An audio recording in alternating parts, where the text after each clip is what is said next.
इरेडा में खरीदारी कर रखी है सर? जी मैम, 220 की खरीदारी है। ओके। और ये बार बार 180 पे जाके वापस आ जाता है, इसमें क्या स्ट्रेटजी रखा जाए? बिल्कुल। और 4,000 के करीब शेयर है। आपने नजरिया भी निवेश का रखा हुआ है, लंबा है ना? जी जी मैम। चल, ओके, ऑलराइट। गुराम, इरेडा लॉन्ग टर्म 220 की लेकिन इनकी खरीदारी है। दिक्कत निवेश के स्तर को लेकर के कंपनी में कोई दिक्कत नहीं है। अनिवार्य होगा डिस्क्लोजर देना कि आइरिडा के ऊपर लंबी अवधि के लिए पहले तो जब आईपीओ आया था तब निवेश की राय थी कविता, और इसके पश्चात हमने बुनियादी तर्क के आधार पर खरीदारी की राय Indian renewable energy development agency limited यानी कि आइरिडा पर दी है। लंबी अवधि का नजरिया तो पहले तो बने रहे इस स्तर पर नहीं लेकिन अगर 160 और 150 के बीच में अगर गिरावट में आता है आइरिडा का शेयर, तो अगर इनके पास निवेश लायक पूंजी है तो हम थोड़ी बहुत एवरेज करने की राय देंगे।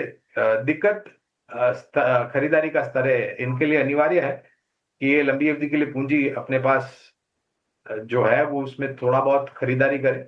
आइदर ये 50% भी एवरेज कर सकते हैं, उससे ज्यादा ये निर्भर करता है इनके पास पूंजी कितनी है, लेकिन एवरेज करना बहुत ही अनिवार्य होगा। बताइए, आपने कहाँ खरीदारी कर रखी है टाटा स्टील में?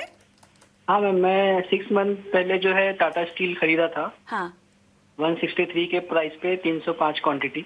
168 ना? 160, हाँ 168। ओके। सलाह ना दे पाए, लेकिन बताइएगा अगर आपकी रिसर्च पैनल के लिस्ट में ये स्टॉक है और अगर इसमें नजरिया आपका लंबा है। तो कविता देखिए, धातु क्षेत्र में अगर आप निवेश करते हैं सर्वप्रथम तो आपका नजरिया कम से कम 2-2.5 साल का होना चाहिए, क्योंकि ये जो क्षेत्र है धातु क्षेत्र मेटल सेक्टर, ये ज्यादातर निर्भर है अंतर्राष्ट्रीय स्तर पर जो खबरें आती हैं। अमेरिका में टैरिफ को लेकर के अब कुछ स्पष्टीकरण आया, जुलाई के पहले हफ्ते में मेरे ख्याल से और स्पष्टीकरण आएगा। और दूसरी तरफ चाइना से जो खबरें आती हैं, इसमें कोई निसंदेह बात है कि खपत को लेकर के स्थानीय मार्केट में बहुत बड़ा मौका है, लेकिन दिक्कत है निर्भरता अंतर्राष्ट्रीय स्तर पर जो खबरें आती हैं उसको लेकर के।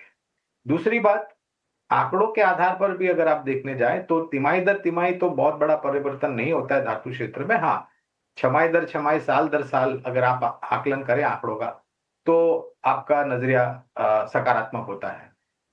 इनको मैं एक राय दूंगा, अगर आप शेयर बाजार में छोटी मध्यम अवधि के लिए कारोबार करना चाहते हैं, 3-4 महीना 6 महीना जो भी आपको ठीक लगे, तो आपका जो क्षेत्र का चयन होना चाहिए वो बराबर होना चाहिए। अब धातु क्षेत्र में आपने निवेश किया और आप उम्मीद करते हैं कि 3-4 महीने में आपको मुनाफा मिले, तो ये मुझे थोड़ा बहुत ठीक नहीं लग रहा है। हालांकि मैं विशेष रूप में टिप्पणी नहीं करूंगा क्योंकि इनका नजरिया छोटी अवधि का है, बशर्ते कि अगर ये अपनी समय सीमा में परिवर्तन कर सके तो हमारी रिसर्च टीम के तरफ से लंबी अवधि के लिए बने रहने की राय है।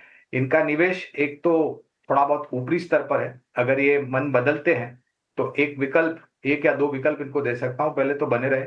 और अगर टाटा स्टील का शेयर गिरावट में 150-140 के नीचे आता है, इनके पास अगर लंबी अवधि के लिए निवेश लायक पूंजी है, तो थोड़ी बहुत खरीदारी करके और संख्या में शेयर जोड़े ताकि इनका जो निवेश का स्तर है वो थोड़ा बहुत नीचे आ जाए।